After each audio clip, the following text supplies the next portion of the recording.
Isang magandang gabi po sa bawat isa. Good evening. Ayan, pwede po ba natin batiin ang bawat isa mo ng magandang gabi?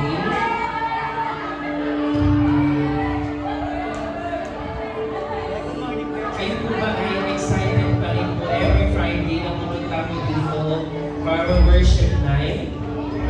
Excited po ba kayo? Sana po isa po sa mga gawain na kinaka-excite po natin.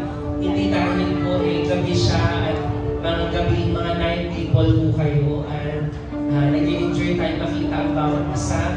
But really, we take this time po na pag-refresh naman ng ating mga sarili sa Panginoon.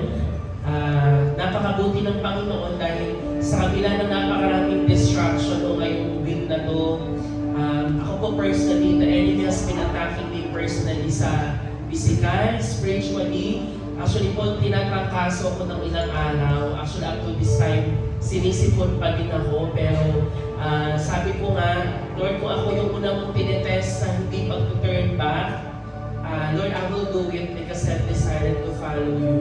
And wala nang atrasan to, Lord, kahit ano pang pagdaanan, ano mang kabigatan na meron tayo. So as we come to the presence of the Lord this evening, tayo po tayong lahat. And let's just prepare our hearts po sa pag-aawitan sa Panginoon.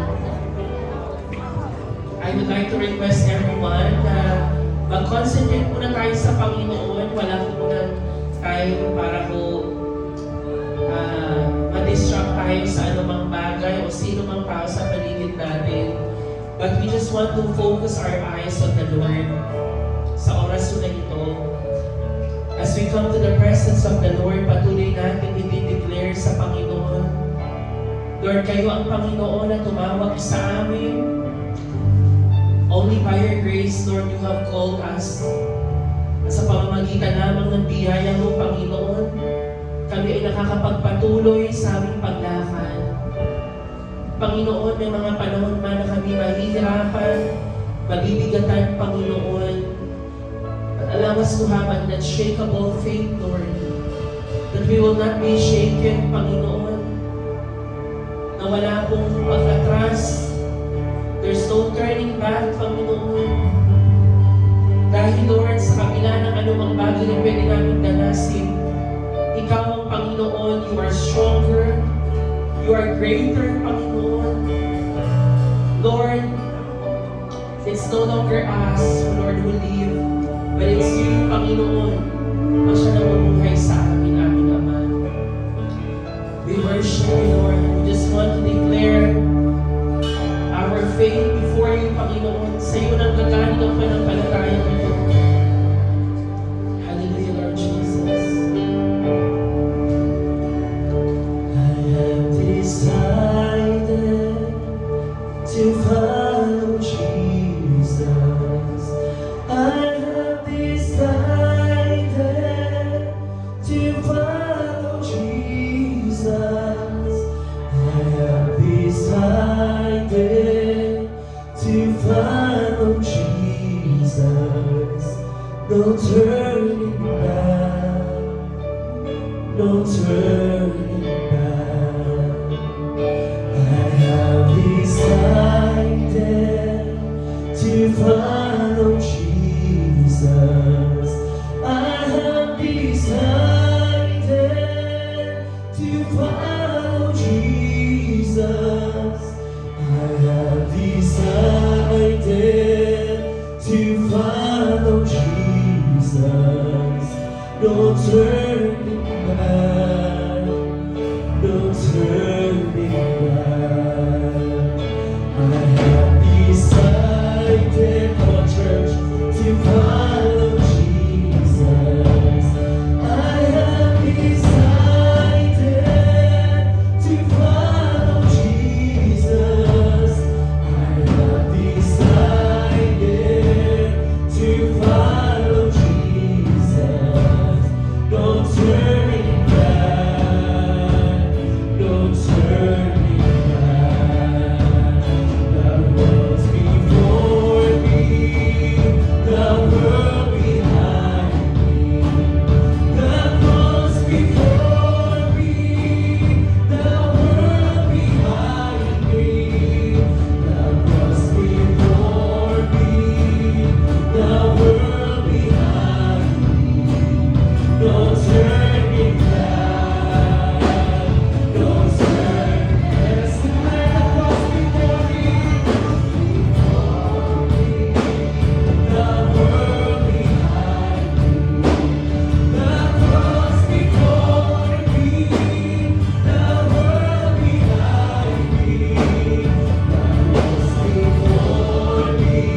turning back.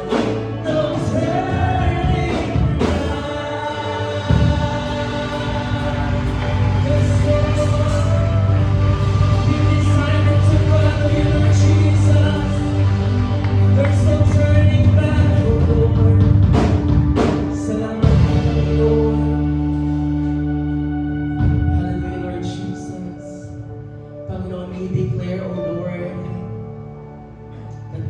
that before you, Lord God, there's no turning back, Panginoon. Marami man po kaming pagdaanan, marami man po kami mga kabigatan, O Diyos, na pwedeng pasanin.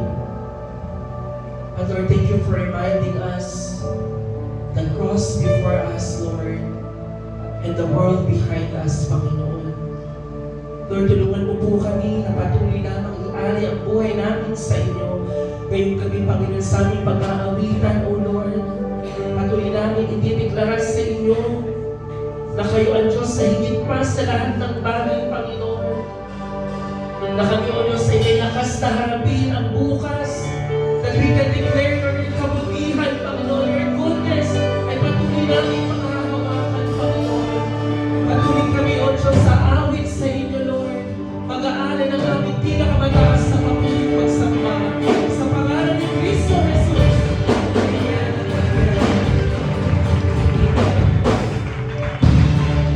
Sama na sa palakpakan sa Panginoon at Panginoon. Ay, kami sa Panginoon. Buong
We will choose to follow you, Lord, and we will choose to worship you, Panginoon. Aming Ama, sa gabi po ito, Lord, nawa aming pagpalakpak, ang aming pag-awit sa inyo, ay tanggapin niyo po, Panginoon, bilang handog po namin sa inyo, Lord. Hindi sa oras po ng aming pakikinig ng iyong mga salita. Lord, allow us, Lord, to really listen to your words, Panginoon. Makakuha kami ng kalakasan, makakuha kami ng mensahe mula sa inyo mismo, Panginoon. Maraming salamat po, aming Ama, sa iyo pong lahat ng paburing pagsamba sa pangalan ni Kristo Jesus. Amen.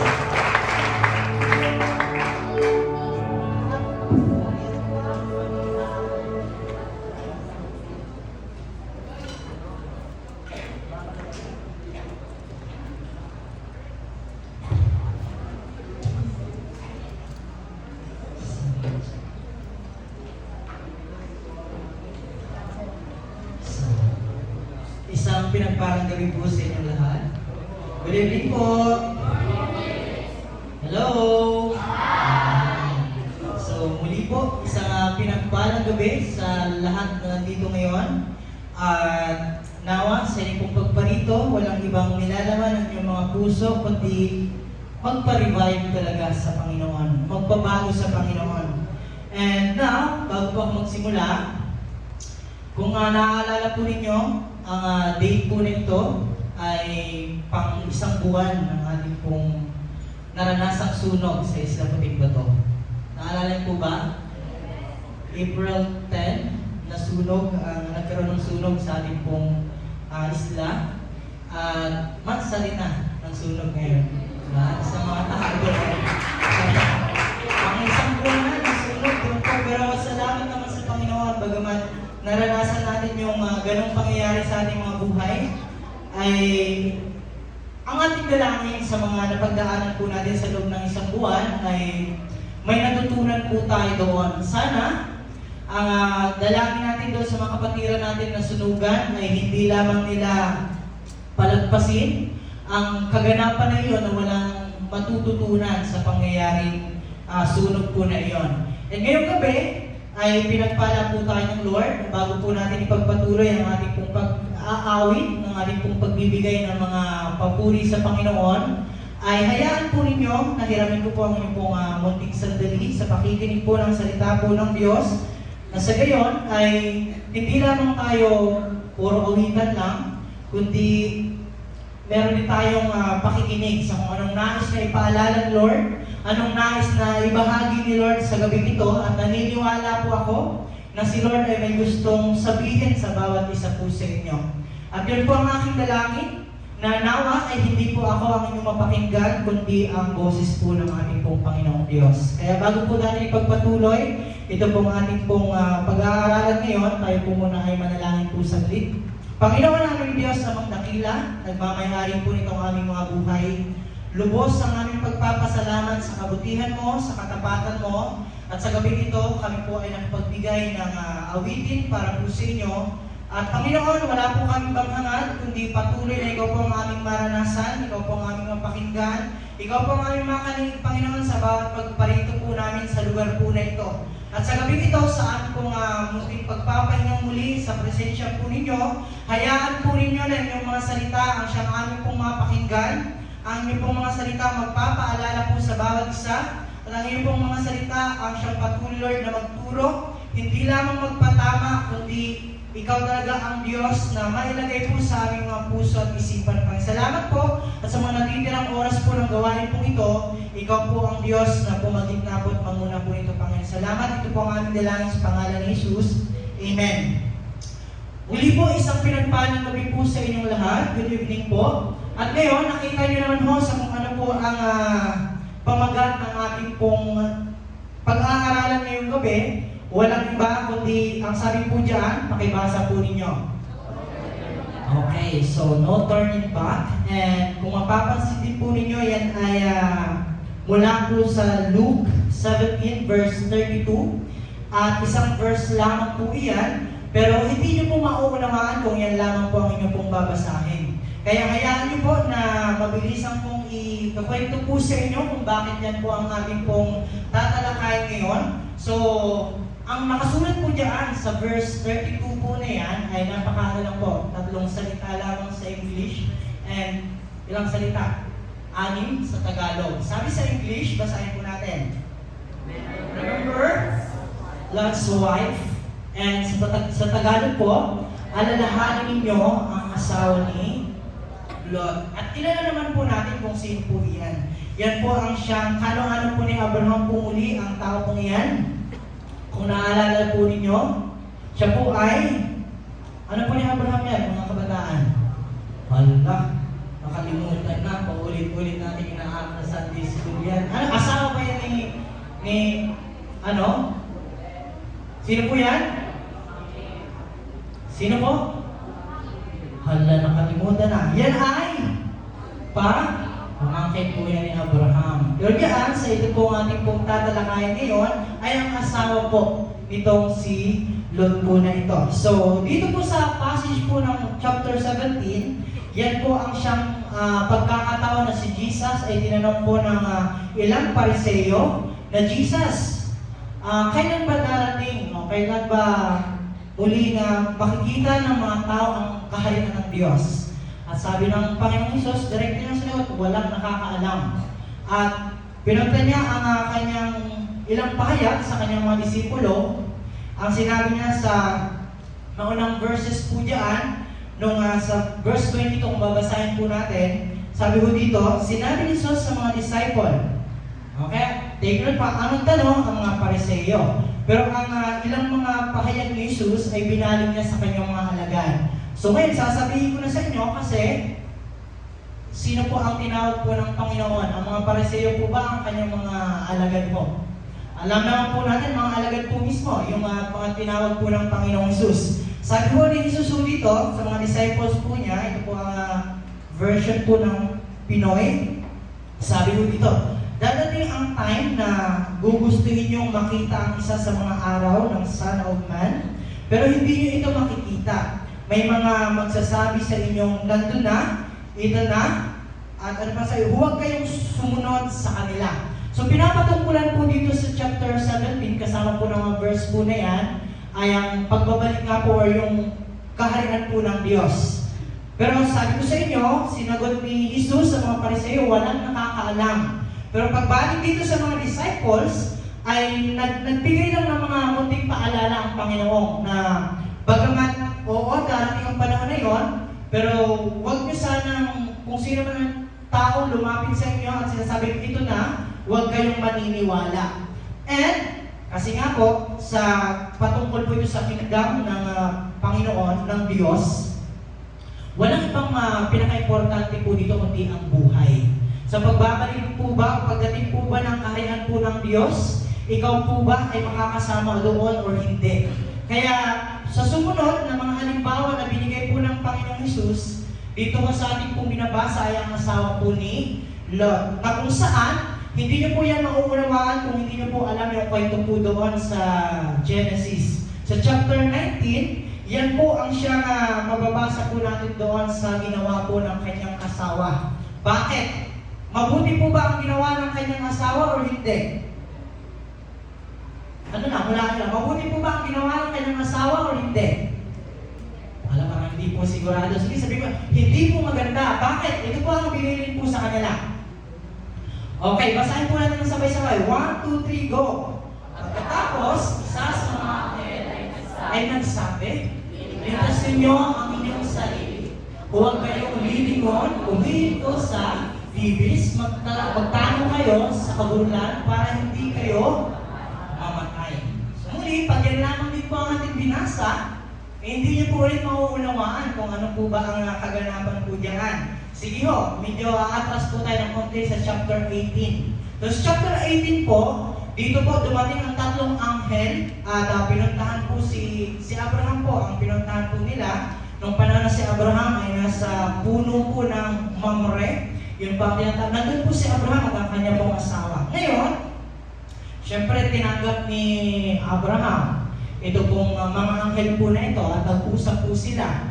At kung naalala niyo po, minsan pong binahagi sa inyo, sa chapter 18 po ng Genesis po, doon po si Abraham nakipag-usap kay Yahweh sa pamamagitan po ito kanyang mga kasamang anghel.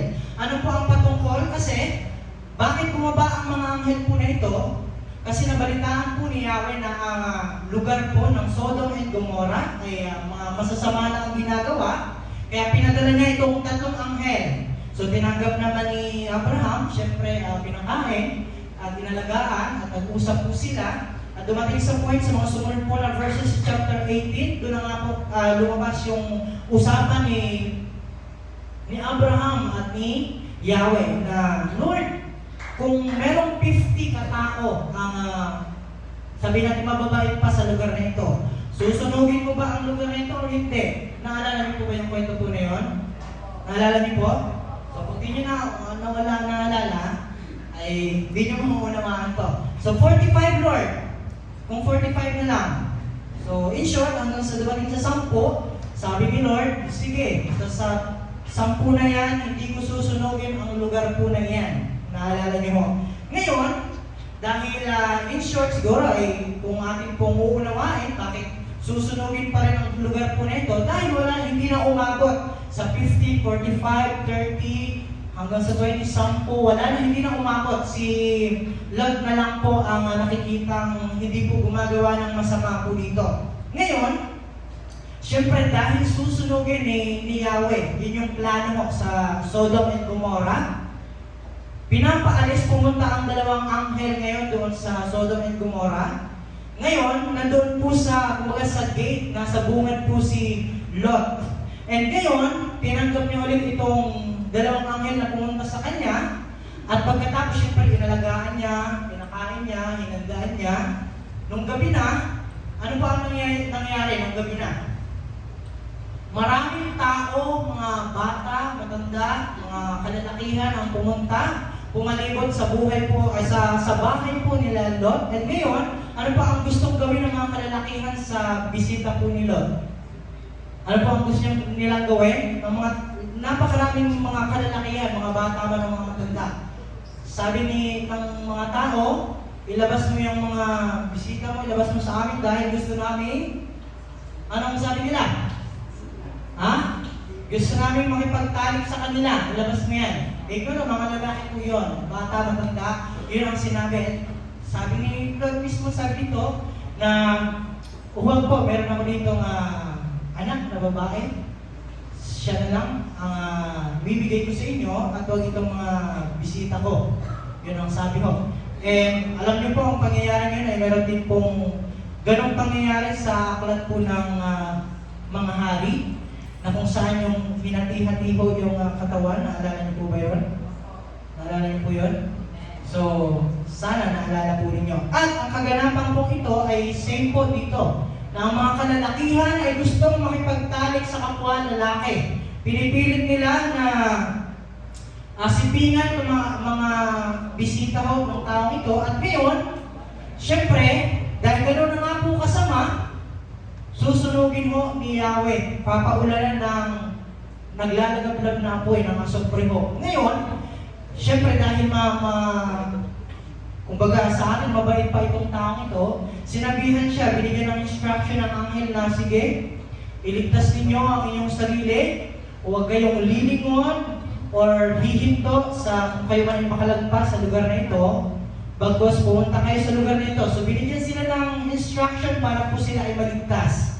Sa madaling salita, sila nga po ay lumabas sa lugar po ng Sodom and Gomorrah. And kinabukasan, sabi ko dito, basahin po natin. Mataas na ang araw nang makarating si Lot sa Zoar. So ito po ay nangangahulugan na maliit po na lugar.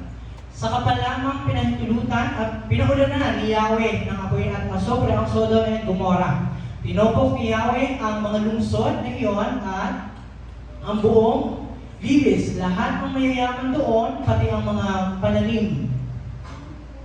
Sabi diyan, ngunit lumingon ang asawa ni Lot, kaya ito'y naging isang haliling asin. So, verse 26, ang siyang sinasabi po doon ni Jesus sa Luke, verse 32, chapter 17, na huwag niyong gagayahin ito. Ngayon pa lang, sasabihin po sa inyo kung ano pa lamang ang mapapansin po natin diyan. ang hindi sumusunod na papahamak. Amen? Uulitin ko, ang hindi sumusunod na papahamak. Di ba? Sinabi ito ang instruction para maligtas kayo. Ito ang hindi nyo dapat gawin. Pero sinunod po ba ng asawa po nila o hindi? Hindi. Kaya anong nangyari po sa kanya? Ngayon ang tanong sa atin, bakit kaya siya lumingon? Bakit kaya siya lumingon doon sa nasusunog po na lugar? Bakit po kaya? Ngayon pa lamang, ito po ang ating pong tatalakay at gusto pong iiwan sa inyo ngayon pa lamang ay hindi ko na magpapaligoy-ligoy pa, ibibigay ko na ang gusto kong ibigay sa inyo ngayong gabi. Kalimutan ang nasa likuran. Kalimutan ang mga iniwan na natin. Di ba? Itong tipong niligtas ka na ng Panginoon at ikaw naman babalikan mo pa. Ngayon pa lang, ang gusto kong maiwan nyo sa inyong mga puso't isipan, kalimutan nyo na. Amen? Sabihin mo sa katabi mo, kalimutan mo na. Okay. Alam mo na kung sino ang kalimutan, di ba? Hindi po ito ang nasarapan po natin, yung mga bagay na pinapakalimutan ni Yahweh, yung mga bagay na syempre, hindi po nagiging kalugod-lugod kay Yahweh. Ngayon, ating pong titingnan dito po mismo sa ating pong passage, ito pong nais na ibahagi po sa atin, bakit lumingon itong asawa ni Lot po sa lugar po ng nasusunog. Kasi, ang lugar po na iyon, nandoon po ang kanilang mga para mas kayamanan po nila nandoon. Sodom and Gomorrah. And ngayon, ang nais ko pong sumunod na iiwan po sa inyo, okay, ayaw pong mag-text. Okay. Sometimes, following God's will in our lives will force us out of our comfort zones. No? Ang mga bagay na nakasanayan natin, ang mga bagay na, Lord, dito ako masaya eh. Lord, dito ako nag-i-enjoy. Lord, paano pag wala na siya, hindi na ako masaya. Kaya dito lang ako, Lord. Di ba? Kilala niyo kung sino kayo. Ayan.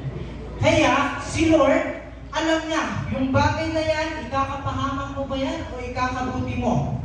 At sa mga bagay na yan, na iyong pong nakasanayan na, yan ba ay makakapagpalapit sa iyo, sa Diyos, o makakapagpalayo ng iyong relasyon sa Diyos? Yang bagay na nakasanayan mo na, yan po ba ay i-improve ng iyong lahat ng aspect ng iyong buhay? Lalo yung spiritual aspect po ng buhay mo, yan ba ay makakalago sa iyo or hindi? Pero kung hindi, muli sabihin mo sa sarili mo, hindi sa kalimutan mo na. Amen? Bakit? Sige, tingnan po natin mismo sa passage. Bakit lumingon ang asawa ni Lot? Kasi nandoon po itong kayamanan na meron po sila. Titingnan po natin kung anong klaseng kayamanan or kasaganahan ang meron po sila sa lugar po na iyon. Basahin po natin ang chapter 13, verse 10 hanggang 13. 1, 2, 3, basa. Naigala ni Lot ang kanyang paningin. Nakita niya ang kapatagan ng Jordan hanggang Zoar ay sagana sa tubig tulad ng hilanginan ni Yahweh at ng lupain sa Egypto. Nangyari ito nung hindi pa natutupo ang Sodoma at Gomorrah. Kaya pinili niya ang dakong silangan sa kapatagan ng Jordan. At naghiwalay nga sila ni Abram. Nabili si Abram sa Kanaan, samantala si Lot ay nanirahan naman sa mga lungsod sa kapatagan na malapit sa Sodoma. Napakasama ng mga tao sa lungsod ng Sodoma, namuhay silang laban kay Yahweh. So makikita po natin kung gaano po kayaman kung gaano po karami na, kasagana na ang ari-arian na meron po sila. So ang pangalan dito, syempre, yan ang kanyang asawa, ay mayaman po talaga sila. Kaya naman, Lord, hindi ko kayang iwanan yung kayamanan na meron po kami doon. Hindi ko na kayang limutin yung buhay na nakasanayan ko doon. Doon ako masaya. Lord, doon ako nag-i-enjoy.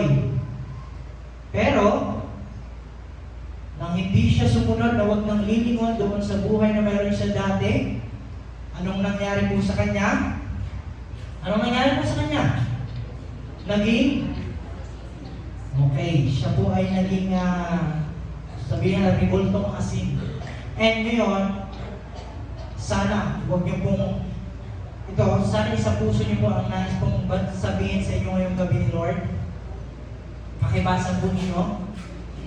Did you have your past mistakes, regrets, and distraction to pursue spiritual growth and fulfillment in Christ?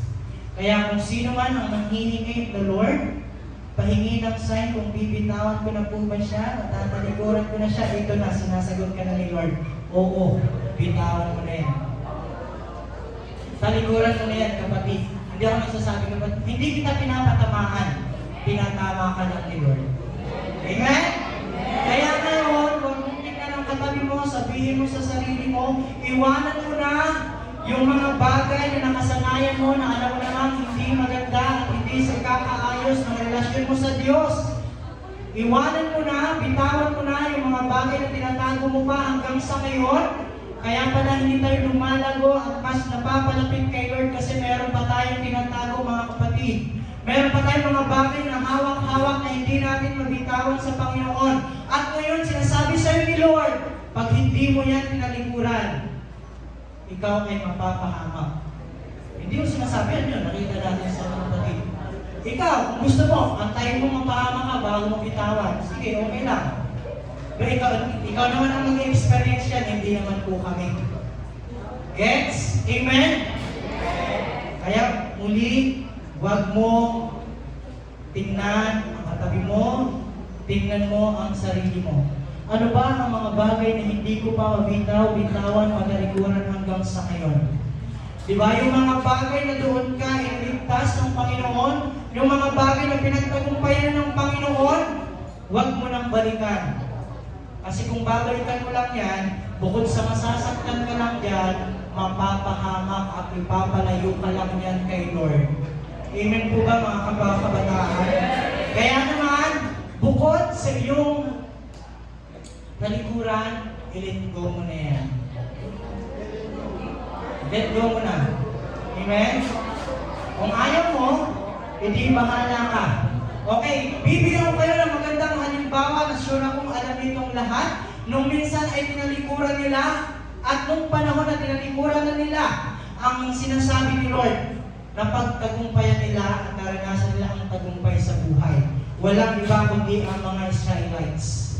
Nung panahon na pinalabas sila sa Ehipto na kung saan ang buhay doon ay mayaman, lahat ng gusto nila ay nakakain nila at syempre doon na sila nasanay. Pero sabi ni Lord, alis kayo dito, punta kayo doon sa lugar na gusto kong puntahan ninyo. Iniwan po ba nila yan o hindi? Iniwan po nila at doon po nila na-experience ho ang matagumpay po na buhay, ang masaganang buhay. Kaya ngayon mga kapatid, kung bibitawan mo yan, meron ang Diyos na mga bagay na nakalaan po para sa iyo. Kasi hindi ka naman po pabibitawan ni Lord, hindi naman papatalikuran ni Lord para mawalan ka. Pinapatalikuran po yan ni Lord para maranasan mo kung sino pa siya. Amen? Kaya mga kabataan, i-let go mo na yan. Yung mga nakaraan mo na hanggang ngayon ay doon ka pa rin nalulumbay, doon ka pa rin nalulungkot, bitawan mo na yan. Para sabi nga dito, maka-move forward ka. Siyempre, papunta doon sa mga bagay, hindi lamang sa goal mo, kundi ang goal ng Diyos sa iyo. Amen? Kaya nga mga kabataan, lagi tinuturo sa atin, huwag lang yung mga gusto natin. Yung gusto ni Lord para sa atin. Amen? Ito itong asawa ni Lord, kaya tuminsyan kasi nandun yung gusto niya. Nandun ang kayamanan, nandun ang buhay na masaya, nandun yung buhay na nag-i-enjoy siya, nandun ang buhay na nakasanayan niya na. Siyempre, sagana nga doon eh. Sino bang ayaw sa sagana? Pero ang sagana na yan, ang tanong, hindi masama na masagana ang buhay po natin. Pero ang tanong, pag naranasan mo na yan at pinapabitawan sa'yo ni Lord, Ikaw po ba ay lalabas diyan o ibibigay mo kay Lord? Mga kapwa-kabataan. Sapagkat, kung yan ay binintawan mo at yan ay iiwan mo, pangako ni Lord sa'yo, may magandang nakalaan siya para sa'yo. Amen? Ngayon, sige, huwag na tayong lalayo. Pumunta tayo kay Lot na sumunod. Napatay po ba siya? Hindi. Di ba? Hindi. Kasi nga, sumunod po ito. Pero ang kanyang asawa, hindi sumunod, Peggy siya. O, basahin natin itong nasa baba. 1, pag binitawan mo yan, pag iniwan mo yan, okay, ito ang ibibigay sa ni Lord. 1, 2, 3, basa. The price of eternal life with God through Jesus Christ. Kaya kung niligtas ka rin, di ba? Kung tipong niligtas ka ng Panginoon, tapos babalik ka pa doon sa buhay na pinagmulan mo, huwag ganon. Ba sabihin mo dyan sa katabi mo, huwag ganon. Kung niligtas ka ng alam mo ni Lord eh, tapos babalik ka pa, huwag kang maging baboy, kapatid. Diba? Yung baboy, pinapaliguan na. Diba? Sinasabunan na. Puting-puti na. Pagtapos paligo, saan pumupunta ang baboy? Kaputi ka ulit. Kaya huwag kang maging baboy, kapatid. Kung pinapabitawan, bitawan mo na. Kung pinapatalikuran, talikuran mo na, kapatid. Ito na yung sign talaga. Oo, kapatid. Kung nangihingi ka ng sign, huwag ka nang palagpasin to. Sapagkat, bakit kaya late yung ating ano? Ito ang gusto or encouragement ni Lord sa iyo ngayong gabi. Ano ang mas ginugusto ni Lord sa iyo? Pakibasa po. God has chosen the very best for those who are willing to listen, surrender, and walk in His ways. Yan ang napapala ng mga sumusunod. Alam niyo kapatid? Okay, babalik na rin natin.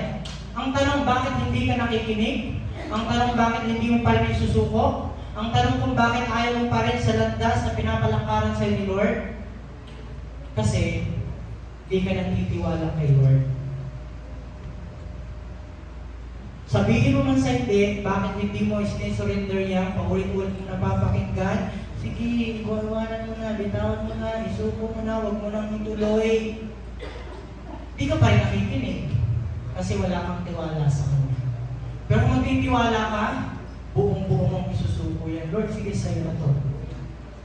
Lord, sige, dyan ako dadaan. Dyan ako sa gusto mo, hindi sa gusto ko. Pero tayo, doon tayo sa gusto ko lang, bahala ka dyan, Lord. Kahit sinong leader pa yan, Lord, ang gamitin mo para pakinggan ako, para itama, bahala ka dyan, Lord.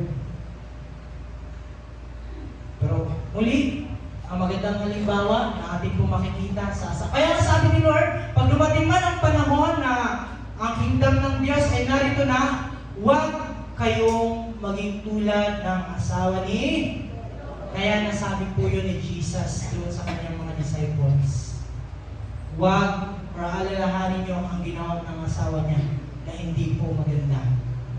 Kaya nasa sa inyo na yan, kung hindi niyo papakinggan, hindi niyo isusuko, at hindi niyo lalakaran. Pero for sure, 100% po tayo dito. Pag ikaw ay nakinig, pag ikaw ay sumuko, pag ikaw ay lumakad sa landas na nais lakaran ni Lord para sa iyo, sure ball ang buhay mo, kapatid. Sapagkat yun naman po ang gusto ni Lord para po sa inyo. Late na po talaga siya. Mga ilang segundo pa bago magano. Sapagkat, sabi mo dito, iwanan mo na para hindi ka mapahamak. Ha? Hindi. Ay, walang masarili. Iwanan mo na para hindi ka mapahamak.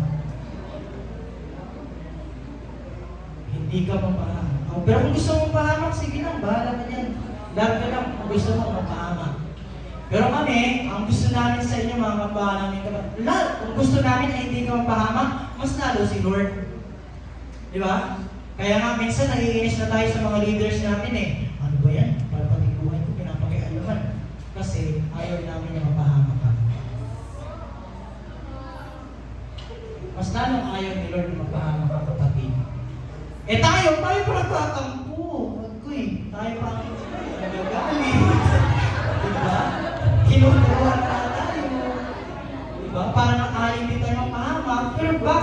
ganun yung mga kabataan natin.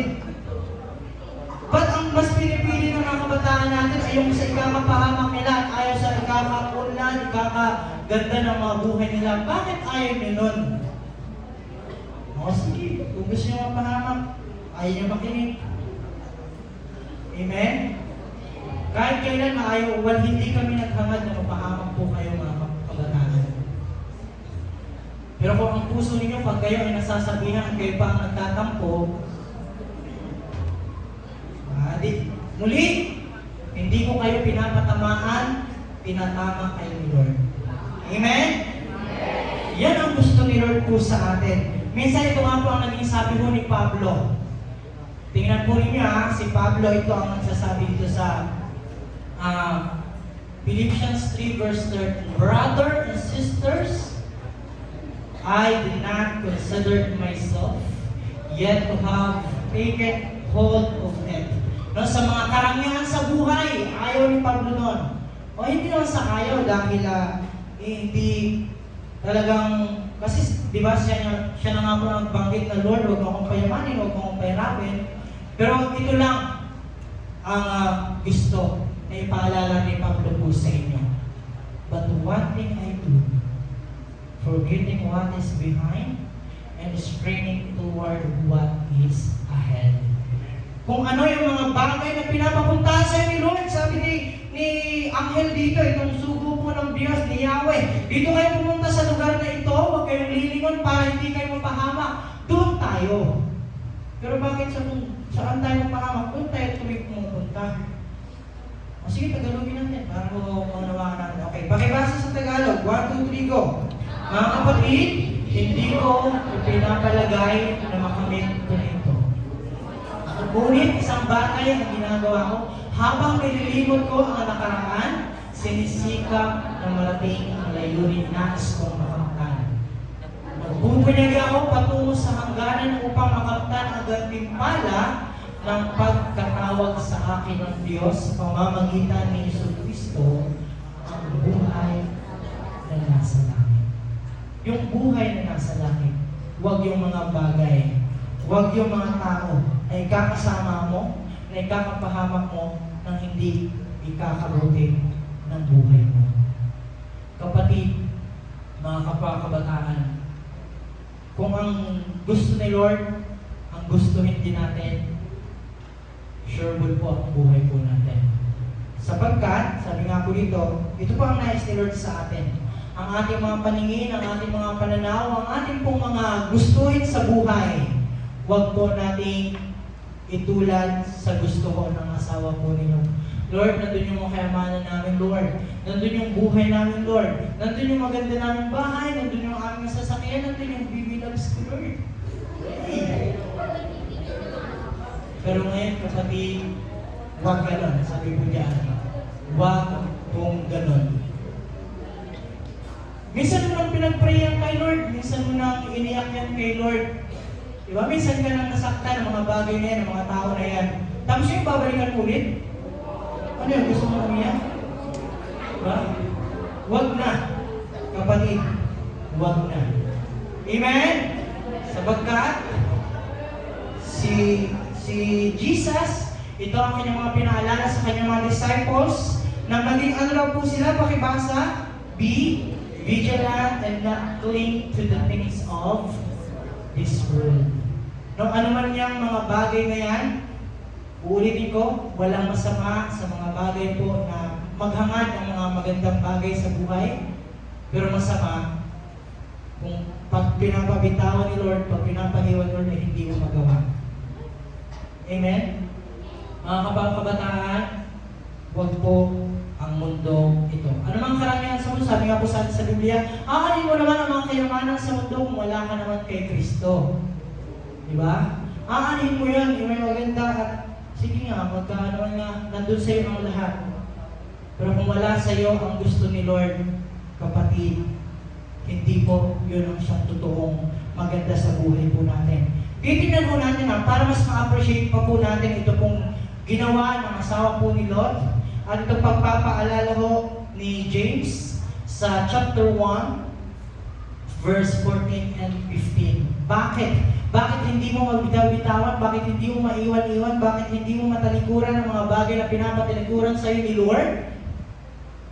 Sabi ko dito, natutokso ang tao kapag siya'y naaakit at nagpapatangay sa kanyang sariling pagnanasa. Lord, pag binitawan ko to, wala namang patyat gabi-gabi, Lord. Wala nang mga ngamusta sa akin. Babe, kumain ka na ba? Ay, grabe ba? Lord, wala na akong kasabay papunta sa paralan, Lord. Wala na akong ka-holding hands, Lord. Pag umiyay ka mo. Lord, pag binitawan ko to, Lord, malulungkot na ako, Lord. Kasi yun ang maganda sa iyo. Yan ang ninanasa, sabi yan, ng sarili mo. Pero kapatid, kung ang pagnanasa na yan ay hindi naman sa ikabubuti mo, talikuran mo na. At ang pagnanasa, kapag naitanim sa puso, ay nagbubunga ng kasalanan. Ang kasalanan ay sa hustong kulang, ay nagbubunga ng larga. Kung gusto nyo ng kamatayan, sige, puntahan nyo yan. Pero kung gusto nyo ng buhay, sumunod. Amen? Kung gusto nyo mapahamak, hala, sige, misi-misi lang kayo dyan. At paglabas, bakit? Yung asawa po, ni Lord, yan po ang ginawa. At kung naalala niyo po ang isang babae na nagpatangay din sa kanyang, ang ganda nito. Sige, kainin ko to. Sino? Si Eve. Tingnan ko niya, pakibasa. Ang punong kahoy ay napakaganda sa paningin ng babae. Diba? Sa palagay niya ay masarap ang bunga nito. Pero anong nangyari? Anong nangyari? Wala din nyo alam ang kwento dyan? Nasira ang relasyon nila sa Panginoon, sa Diyos. Kaya kapatid, huwag mong antay na masira pa ang relasyon mo sa Panginoon dahil lamang diyan sa mga bagay na hindi mo matalikuran, sa mga bagay na hindi mo makayang bitawan. At pag sinabihan ka, ay nagagalit ka pa. Kasi nga mo, sapagkat kung nasaan, naroon ang iyong kayamanan, nandun rin ang iyong puso. Hindi ko bitaw-bitawan, Lord, kasi nandito na siya sa puso ko eh. Pero nagkakamali ka, hindi yan yung gusto ni Lord sa iyo, kapatid.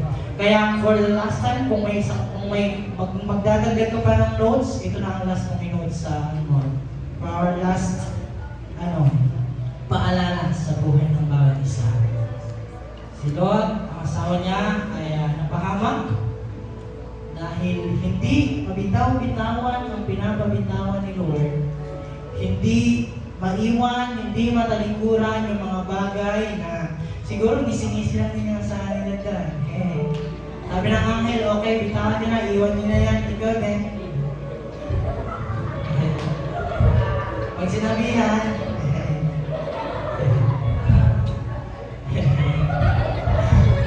pero kapatid,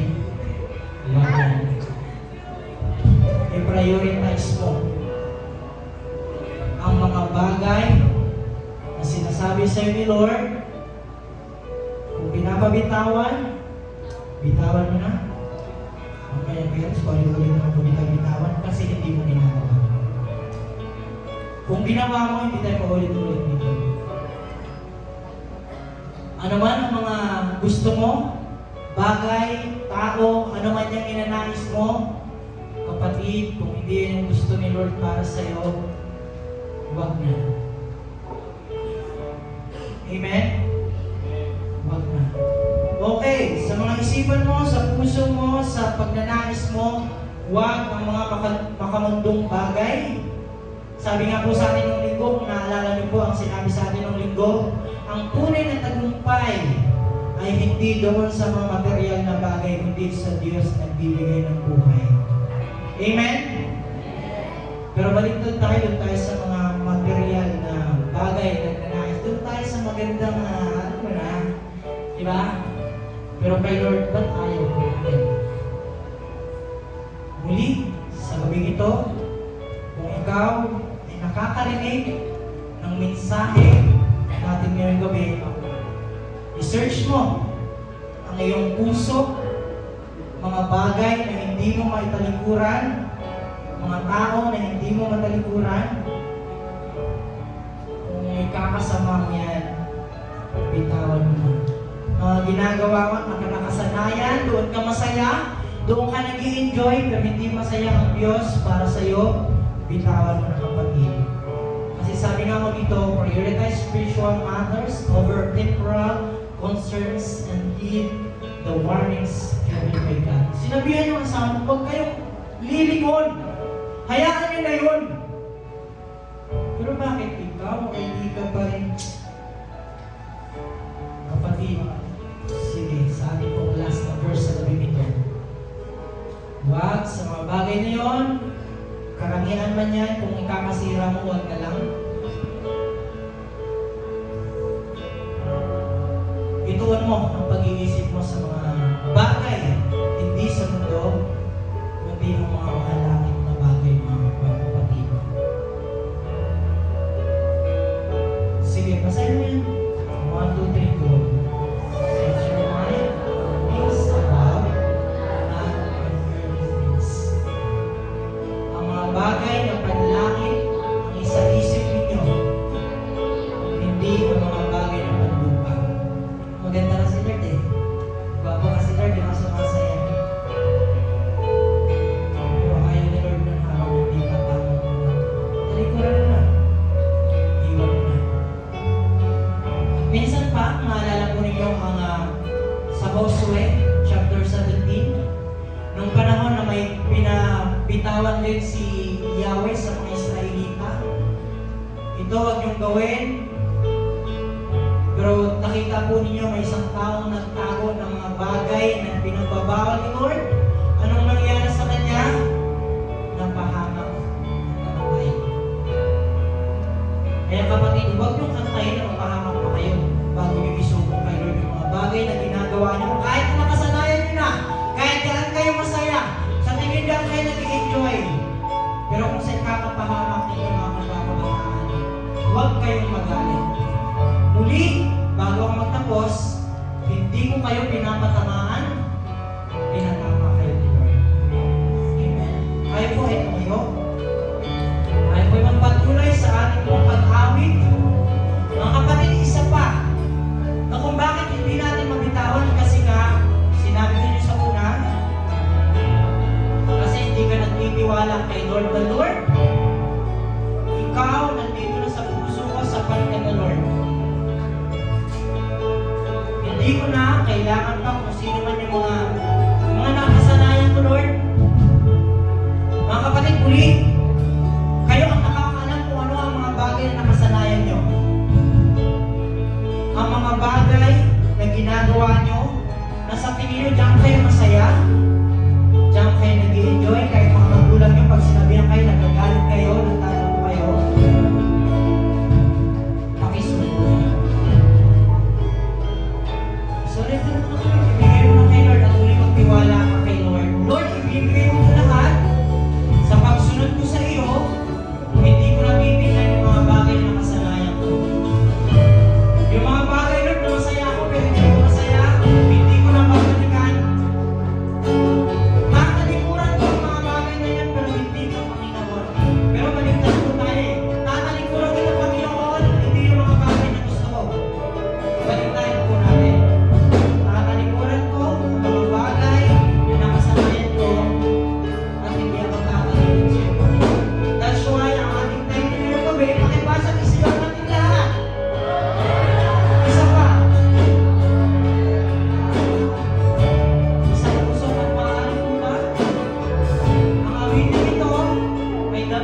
this world you can never satisfy.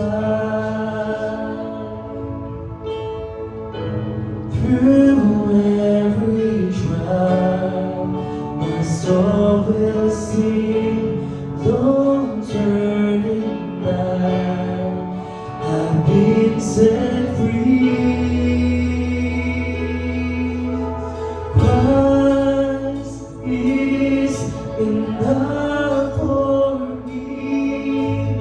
Christ is enough for me.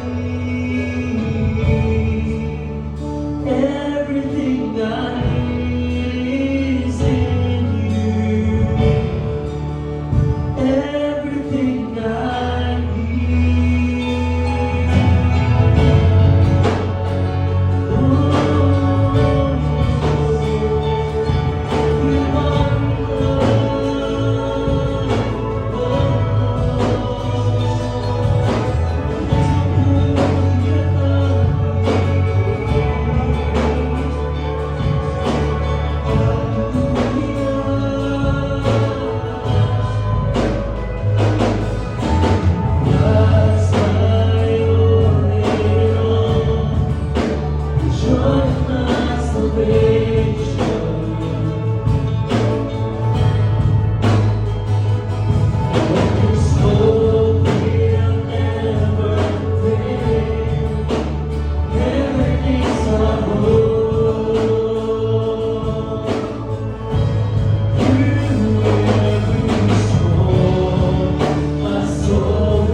have decided to follow Jesus.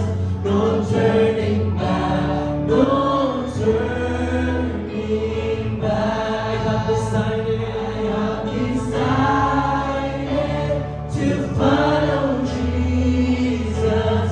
No turning back, no turning back. I have decided to follow Jesus. No turning back, no turning back. I have decided to follow Jesus. No turning back, no turning back.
I have decided to follow Jesus. No turning back, no turning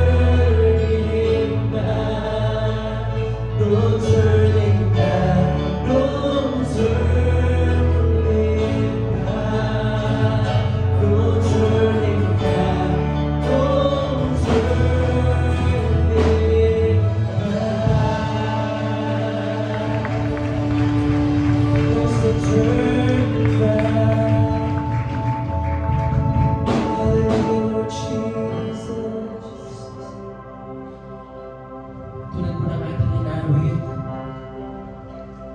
maging totoo naman sa atin yung mga salitang, Christ, you are enough for me. Alam mo po, minsan napakadali ng awitin doon. And you know, after this worship night, babalik na naman tayo sa oras natin, sa buhay natin na parang hindi naman sapat si Kristo. Because we still long for other things. Naghahanap ka pa rin ng ibang tao. Naghahanap ka pa rin ng atensyon ng iba. Naghahanap ka pa rin ng mga bagay. Pero nawa yung ating inawit, maging totoo sa atin na, Lord Jesus, you are enough for me, Lord. And my heart's desire is to be with you. Lord, the reason I live, Lord, is to worship you, Panginoon. To be with you, O Lord, all the day of my life, Panginoon. Muli natin pawitan ng Panginoon. Let's make this our prayer before the Lord.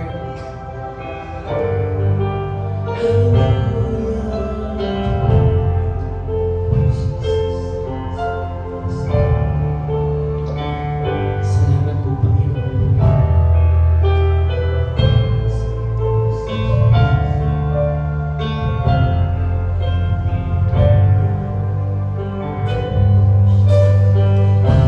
Savior of my soul.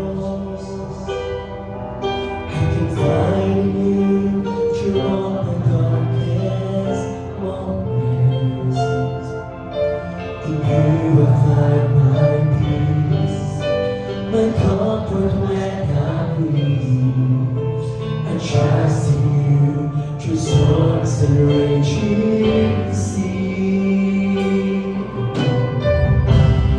Faithful, you're mighty God. You're the glory and the lifter of my head. Your light fills my days. It leads me in your ways. Forever I surrender all to you.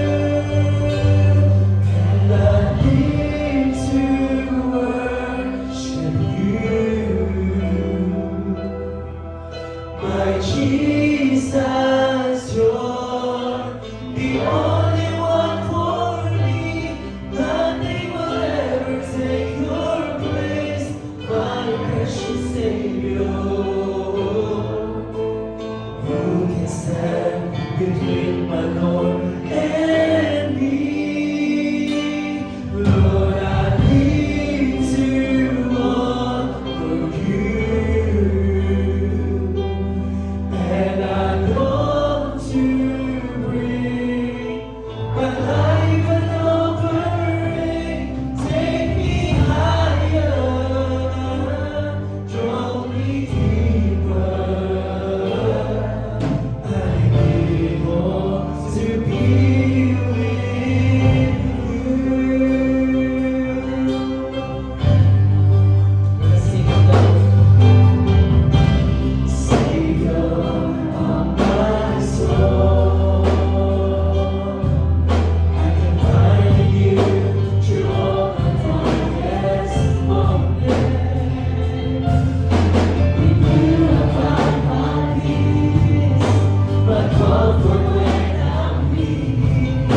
I trust in you through storms and raging sea. Faithful, you're my God. You're the glory and the lifter of my head. Your light fills my days. It gives me your grace. Forever I surrender all to you. And I live to worship you. My Jesus, you're the only one for me. Nothing will ever take your place, my precious Savior. Who can stand between my Lord and me? Lord, I need to offer you, and I want to bring my life an offering. Take me higher, draw me deeper. I need more to be with you.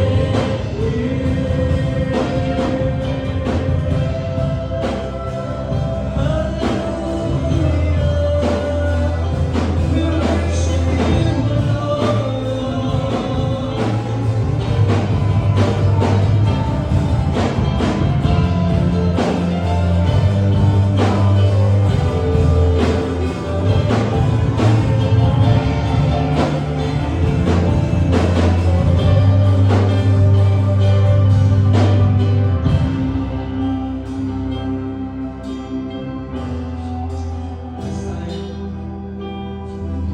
Let's make this our prayer as we sing this song to the Lord. Gawin nating panalangin sa bawat isa sa atin. Na Lord, I wanna be with you, Lord. Lord, I want to be with you every moment of my life.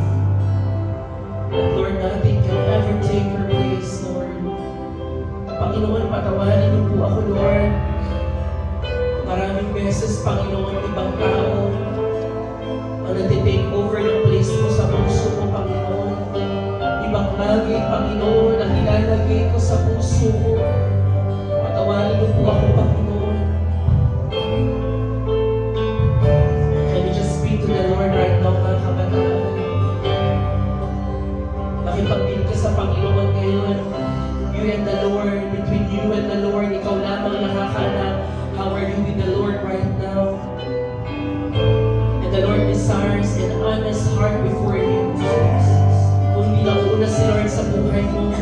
Humingi tayo ng tawad sa Panginoon. Let's pray for a pure heart before the Lord. Hallelujah, Lord Jesus. Come on, let's sing with your own heart. Song to the Lord. Purihin mo ang Panginoon.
Surrender to the Lord our lives once again.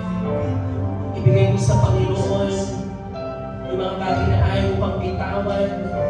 Sabi sa mensahe sa atin kanina, the Lord desires for us to let go our past, yung mga mistakes natin, anything that hinders us sa paglago sa Panginoon, at nais ang Panginoon to leave them behind and for us to strain forward ahead sa ating destination. Sa Panginoon lamang itutuon ang ating mga paningin.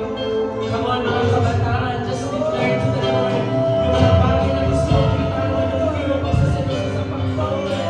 Declare to the Lord, Lord, binibitawan ko ito sa iyo, Panginoon. But I want to be serious with you, Panginoon. Gusto mo tamaran sa Lord. Gusto mo, Panginoon, na nabalik yung aking pagiging sa iyo, Panginoon. Lord, kahabagan ito sa iyo, Diyos.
Take me higher.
puso ko ay sa'yo magmamahal sa habang panahon. Kaya ng dagat na hindi napapagal sa pag-alon. Puso ko ay sa'yo magmamahal sa habang panahon. Kaya ng dagat na hindi napapagal sa pag-alon. Puso ko ay sa'yo magmamahal sa habang panahon. At bakit kaya mahal ko, ikaw ay sa pag-ibig. Wagas tapat sila iyong ibig. Kaya di matawid. Wagas tapat sila iyong ibig. Wagas tapat sila iyong ibig. Kaya di matawid.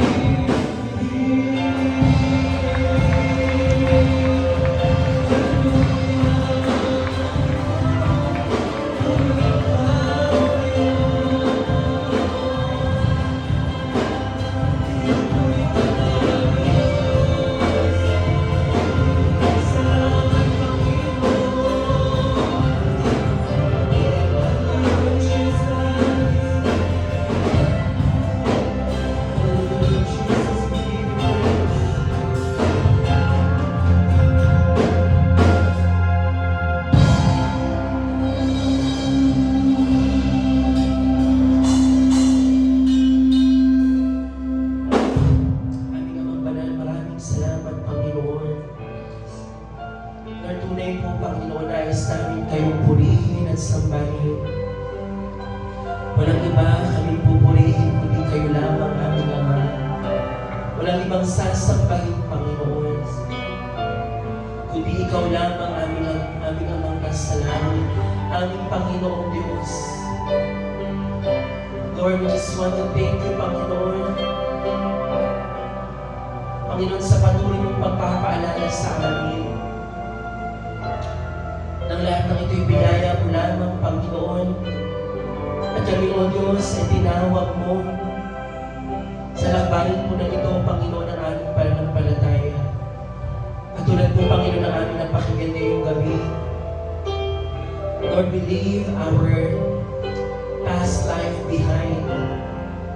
Lord, iniiwan mo namin yung aming mga pagkakasala, yung aming mga pagkakamali. Lord, we allow you, Panginoon, to take control of our lives. Salamat, Panginoon, Lord, na muli mo kami pinalalahanan not to turn our back, Lord. No turning back, Lord Jesus. Sa panampalatayang binigay mo na sa amin, Panginoon. Lord, tulungan po kami tumingin lamang sa landas na binigay mo sa amin. Marami ang Panginoon, marami mang distraction sa paligid namin, sa aming buhay panampalataya, but we rely on your power, Panginoon. Nagtitiwala kami sa kapangyarihan mo, aming Ama. And Lord, we entrust to you bawat sa kabataan na narito. Panginoon, no scheme or no weapon of the enemy, Lord, ang magtatagumpay mo sa amin. Panginoon, tulungan mo po kami sa pamamagitan po ng iyong mga salita ay makayanan namin tumayo, O Diyos, sa aming panampalataya. Panginoon, hindi kami madadala sa takbo ng sanlibutan.